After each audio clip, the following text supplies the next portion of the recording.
As of right now, the most popular series on this channel is called The Full Story Of. And this series, we dive into individual characters within Call of Duty games and discuss their entire backstory, going back to their origins, the first Call of Duty game they were in, and working all of the way to present day Call of Duties. And because this has become so popular, I get a ton of messages every single day with little details about certain characters that are pretty damn interesting.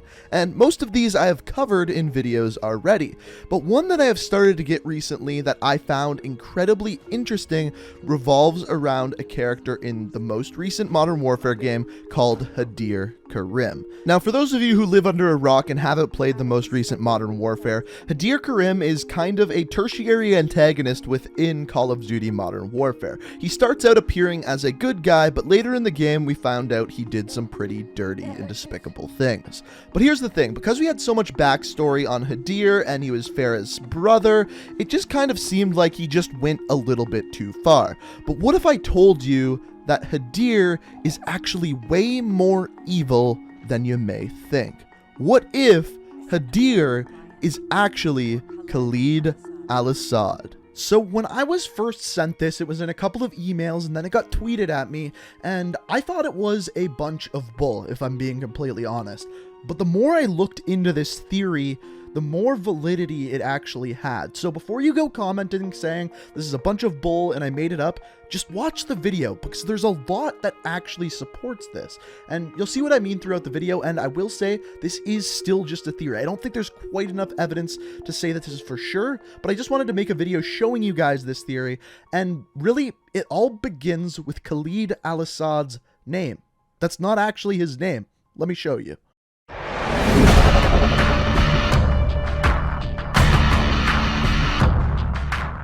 So at the very end of Spec Ops, after completing all of the missions, you get a cutscene, and in this cutscene they finally refer to the main bad guy who you are going after.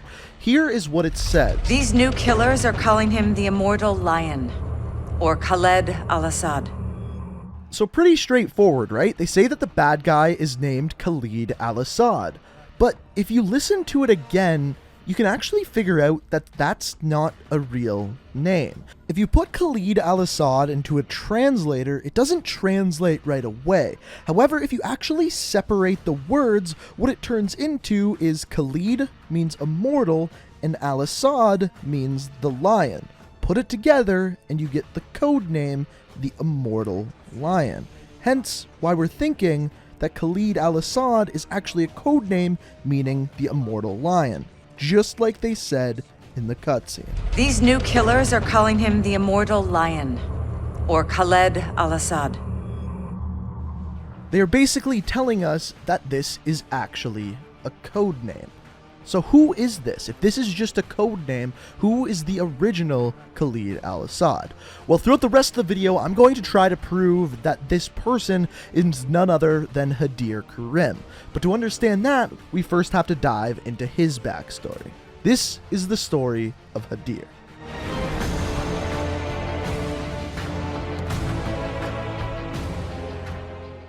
The first time you see Hadir within the campaign, he is fighting alongside his sister in the Urzikstan militia. Now, this is important because the Urzikstan militia is fighting two different forces, Al-Qatala and Roman Barkov's forces.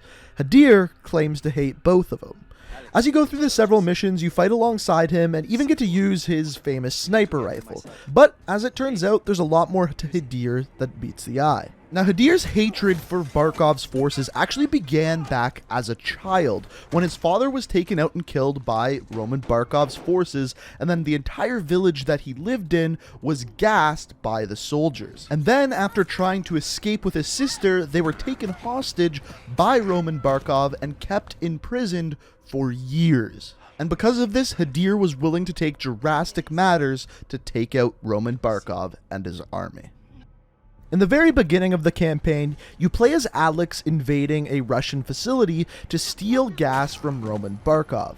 Upon escaping the facility with the gas, you were overrun by a bunch of enemy forces, and to the middle of the game, you don't know who these enemy forces are, until you're on a mission with Hadir, and as a defense, he actually ends up exploding a van of this chlorine gas. It turns out at the beginning of the game, he ends up overrunning the SAS forces and stealing the chlorine gas to use for himself. Now, the rest of the campaign gets a little bit more confusing once Hadir switches over to the dark side, because he's not necessarily working with the wolf in Al-Qatala. However, he is helping them, but he does leave them for dead. That being said, though, once the wolf is killed, it does appear as though Hadir is now almost the leader of Al-Qatala. This is where things start to get a little bit more confusing, or actually a lot more confusing. So at this point, Hadir is basically the head of Al-Qatala, and you don't have a way of finding him. But you do have a way of finding the Butcher, Al-Qatala's right-hand man.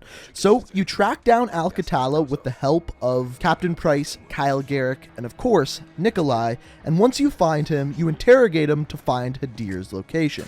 And as it turns out, Hadir is going directly after Roman Barkov. So Captain Price and Kyle Garrick track Hadir down to Roman Barkov's compound where they find him. It turns out the reason why Hadir is actually here is to figure out where all of Roman Barkov's gas facilities are. He explains this to Captain Price, gives him the location, and then just everything's kind of okay? If I'm being completely honest, this is the part of the campaign that makes absolutely the least amount of sense, but Kate Laswell explains to Captain Price that after they have captured Hadir, they need to hand him over to the Russians, and he's going to be held captive by the Russians. The hell is this? It's the off switch.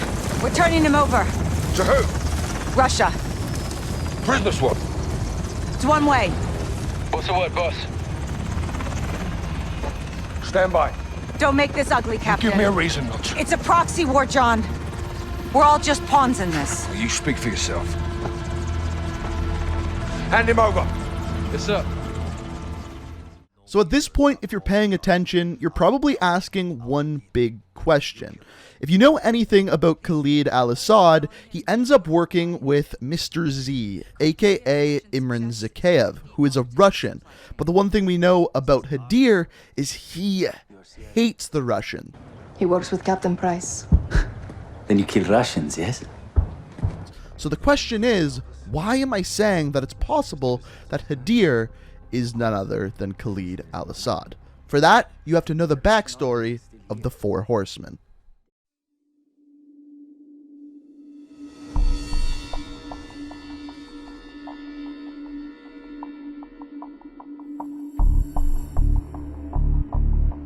So to understand Khaled Al-Asad, we first have to understand Imran Zakhaev, the man who put together the Four Horsemen, consisting of himself, Imran Zakhaev, his son, Viktor Zakhaev, Khaled Al-Asad, and finally, Vladimir Makarov. We don't find out about him until the end of Call of Duty 4, beginning of Modern Warfare 2, though. Now, I know Modern Warfare 2019 technically takes place in a different timeline than Call of Duty 4 and Modern Warfare 2, but there is so much crossover between the games, we can assume that the characters do have the same motives. Now, in Call of Duty 4, the motives of Imran Zakhaev is to take over the Russian government with the ultra-nationalists, and in combination with Middle Eastern forces, to become a force that can eventually take on America. And that's essentially what we're seeing as the same kind of idea within Spec Ops as well. Now, in the Modern Warfare campaign, Hadir doesn't hate America, but we know he does hate Russians. And what does America do to Hadir but hand him over to the Russians? Now, Imran Zakhaev wants to overthrow the Russians to take them over, become the ultra-nationalists, and in doing so, get back at America. Who do you think all of that resonates with other than Hadir? And to take it even a step further than this, the game itself, Modern Warfare, even tells us that Imran Zakhaev wants to work with Hadir.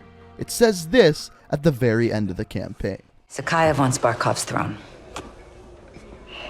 I almost buried him in Pripyat with Macmillan. That was the father. This is the son, Victor. Lovely family. They're big fans of Hadir's. Well, that would explain why he's still alive. They're gonna get him out. Then give me what I need. So, the Zakhaevs, they're big fans of Hadir's, they're gonna get him out of jail, and who do we see Imran Zakhaev working with within Spec Ops? Al-Asad. Is it that much of a stretch to assume that Hadir changed his identity and is now working with the Zakhaevs after being broken out of prison by them? I don't think so.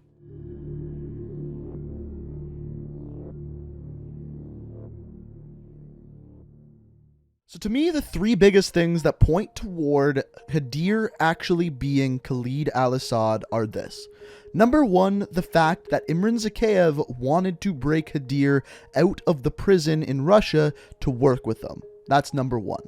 Number two, the name of Khaled Al-Asad literally being the name for the immortal lion and potentially not an actual name. And finally, Hadir's hatred for Russia being misplaced to Western culture after the SAS and the CIA give up Hadir to the Russians at the end of the Modern Warfare campaign. This all put together points toward the idea that Hadir might actually be Khaled Al-Asad.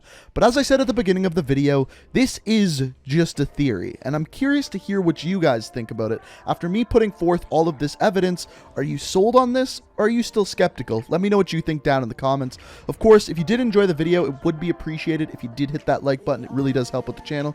And if you're new to the channel and like what you see here, I've got plenty more videos like this, so make sure you hit that subscribe button, make sure you turn notifications on, and as always guys, I hope you enjoyed the video, and until next time, peace out. We are